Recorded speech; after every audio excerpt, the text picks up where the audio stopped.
장애인 문화복지신문 제422호 제12면 기사입니다. 오산시 육아종합지원센터 아동의 통합성장 발달 지원을 위한 지역기관 업무협약 체결. 오산시 육아종합지원센터 센터장 김혜은은 8일 아동의 격차 없는 통합성장 발달 지원을 위한 로컬 거버넌스 구축의 일환으로 관내 유관기관 내 개소와 업무협약을 체결했다. 이날 협약식에는 오산시 어린이급식관리지원센터 센터장 이종필, 오산시 장애아재활치료교육센터 센터장 김정훈, 오산시 하나울복지센터 관장 강영미, 오산아이드림센터 센터장 김혜은가 참여했다. 이번 업무협약은 상호 유기적인 조직체계 구축과 협력을 통해 아동의 고른 영양 섭취와 건강관리를 위한 부모 참여 프로그램, 아동의 올바른 식습관 형성을 위한 공연 장애 위험, 아동의 조기 발견 및 적기 치료, 연계 장애 아동 대상 놀이 환경 제공 및 다각적 프로그램 지원, 장애 아동 가정의 양육비 경감을 위한 무료 대여 서비스 등 각 기관의 강점을 극대화하여 다채로운 지역 맞춤형 복지 서비스를 제공할 예정이다.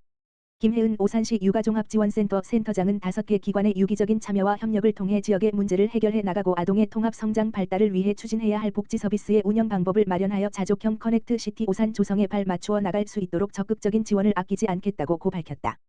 강현도 오산시 부시장, 장애인 거주시설 및 보호작업장 현장 방문 격려. 오산시는 강현도 부시장이 지난 5일 최일선 복지 현장인 장애인 거주시설 및 보호작업장을 방문하여 종사자 및 장애인을 격려했다고 밝혔다. 이날 강현도 부시장은 성심요양원과 성심보호작업장, 공존보호작업장을 방문해 시설 종사자 및 근로장애인들의 애로사항과 시설 전반에 대한 운영 현황을 듣고 시설을 둘러보며 장애인 복지 현황과 노고를 위로하는 시간을 가졌다. 강현도 부시장은 어려운 여건에서도 최일선의 현장에서 장애인들과 함께 생활하고 일할 수 있는 사회를 이루는데 힘쓰시는 관계자들의 노고에 감사의 말씀을 전하며 앞으로도 현장 중심의 소통 행정을 통해 장애인 복지 증진을 위해 힘쓰겠다고 말했다. 한편 성심요양원은 중증장애인 30명이 생활하는 장애인 거주시설로 중증장애인에게 주거, 요양, 재활 서비스 등을 제공하는 생활시설이며 성심보호작업장, 공존보호작업장은 장애인 보호작업장으로 장애인 보호가 가능한 조건에서 직업재활을 통해 근로의 기회를 제공하고 자립할 수 있도록 돕고 있는 시설이다. 오산시 장애인 제6회 임직원 일동, 첫 후원 성금 기탁. 오산시, 시장 이권재 는 오산시 장애인 제6회 임직원 일동은 6일 오산시를 방문해 오산시 장애인 복지 및 장애인 체육 활성화를 위한 후원 성금 3천만 원을 지정 기탁했다고 밝혔다. 이날 기탁식은 오산시청 시장 직무실 및 1층 명예의 전당에서 이권재 오산시장을 비롯한 오산시 장애인 제6회 배경민 수석부회장과 임직원 등 15명이 참석한 가운데 진행되었다. 후원 성금은 경기사회복지공동모금회를 통해 복지 사각지대에 있는 장애인 단체의 지정 기탁금으로 쓰일 예정이다. 이권재 오산시장은 소중한 후원 성금은 장애인 복지 및 체육 활성화에 보탬이 되도록 소중히 사용하겠다라며 다가올 장애인의 날을 맞아 이웃과 지역을 먼저 생각하고 배려해 주신 오산시 장애인 제6회 임직원에게 진심으로 감사드린다라고 전했다. 한편 시는 지난해 5월 시청 1층의 명예의 전당을 조성해 기부 금액별 숲 1억 원 이상, 나무 5천만 원 이상, 새싹 3천만 원 이상로 기부자 명패를 등재하고 있으며 이를 통해 인재 양성 지원 및 취약계층 나눔 문화 확산에 기여하고 있다. 연천군 생명존중 안심마을 조성사업 추진. 연천군이 지역사회 구성원의 생명존중에 대한 올바른 이해와 자살 예방 안전망 구축을 위해 지역 특성에 맞춰 읍면동 단위로 조성하는 생명존중 안심마을 사업을 추진한다. 11일 연천군에 따르면 연천군 자살예방센터와 연천군 이장단협의회는 지난 7일 생명존중마을 조성을 위한 협약식을 개최했다. 군은 이장단협의회와의 업무 협약을 시작으로 전고급, 연천읍, 청산면 3번지계 지역의 생명존중 안심마을을 지정 운영할 계획이다.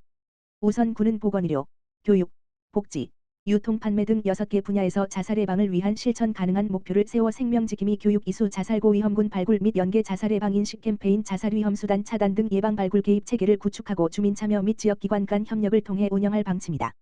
군 관계자는 자살로부터 안전한 연천군을 위해 지역 맞춤형 자살 예방 사업을 적극적으로 추진해 모든 시민이 자살 예방 서비스를 체감할 수 있도록 생명존중 안심마을을 단계적으로 조성해 생명존중 문화를 지속적으로 확산해 나가겠다고 말했다. 오산시 하나울복지센터 제주특별자치도청에서 벤치마킹을 위한 방문. 오산시 하나울복지센터 관장 강영미는 지난 7일 센터의 운영 및 프로그램 벤치마킹을 위해 제주특별자치도청 복지가족국장 외 7명이 방문했다고 밝혔다. 오산시 하나울복지센터는 지난 2022년 7월 개관한 발달장애인 복지관으로 발달장애인 당사자와 가족이 지역사회에서 자립하고 더불어 살아갈 수 있도록 자립지원, 재활교육, 평생교육, 정서지원, 문화여가 및 사회적응 지원사업 등을 실시하고 있다. 이날 간담회는 제주도 서귀포시의 발달장애인 복지관 설립을 앞두고 종사자 인력 배치, 교육 및 프로그램, 응급상황에 대한 대처 방안, 우수 사례, BF, 베리어 프리, 장애물 없는 생활환경, 인증 등 시설 및 운영에 관한 전반적인 사항에 대해 공유했다. 또한 오산시 노인장애인과 장애인시설팀장이 함께 참석하여 발달장애인 복지사업에 대한 현안과 대응 방안에 대한 논의도 진행됐다. 제주특별자치도청 강인철 복지가족국장은 소중한 시간을 내어 가층, 서귀포 발달장애인 복지관 건립에 많은 도움을 주셔서 감사드린다. 기관 방문을 통해 더욱 면밀히 검토하고 보완해 발달장애인을 위한 복지관을 건립하겠다. 고 말했다. 오산시 하나울복지센터 강영미 관장은 제주특별자치도청 복지가족국장을 비롯한 관계자분들의 방문에 감사드리며 오늘 간담회가 발달장애인 복지관 설치와 제주지역 발달장애인과 가족들에게 보다 나은 서비스를 제공하는 데 많은 도움이 되었길 바란다고 답했다. 의왕도시공사 상반기 신입 채용제도약 위한 우수 인재 확보 나서 의왕도시공사가 코로나19 이후 제도약을 위해 개발사업, 대행사업 등 분야의 우수 인재 채용에 노력을 기울이고 있다. 공사는 연 2회 상하반기 정기 채용 및 수시 채용을 진행하고 있으며 현재 2024년 상반기 38명의 직원을 채용 중에 있다. 최근 마감한 지원서 접수 결과에 의하면 전체 지원율이 지난해 대비 증가했으며 특히 공사 핵심 사업 중 하나인 개발사업의 직구는 지난해 같은 기간보다 2배 이상의 높은 지원율을 기록했다. 공사 관계자에 따르면 이러한 점은 공사의 외부 인지도 상승 및 공사에 대한 긍정적 이미지가 반영된 것으로 보이며 다만 일부 직군의 경우 여러 차례 진행된 채용에도 불구하고 미채용으로 남아있어 근본적 대책 마련이 필요함을 인식하고 있다고 전했다. 의왕도시공사 성광식 사장은 코로나19 이후 공사가 운영하는 사업들을 코로나19 이전 수준으로 돌려놓기 위해 우수 인재 채용에 적극 힘을 기울이고 있으며 지원율이 매회 상승하고 있다라며 보내주신 관심에 힘입어 시민의 행복에 기여하고 시민의 삶의 기쁨을 더하는 공기업이 되기 위해 더욱 노력하겠다고 말했다.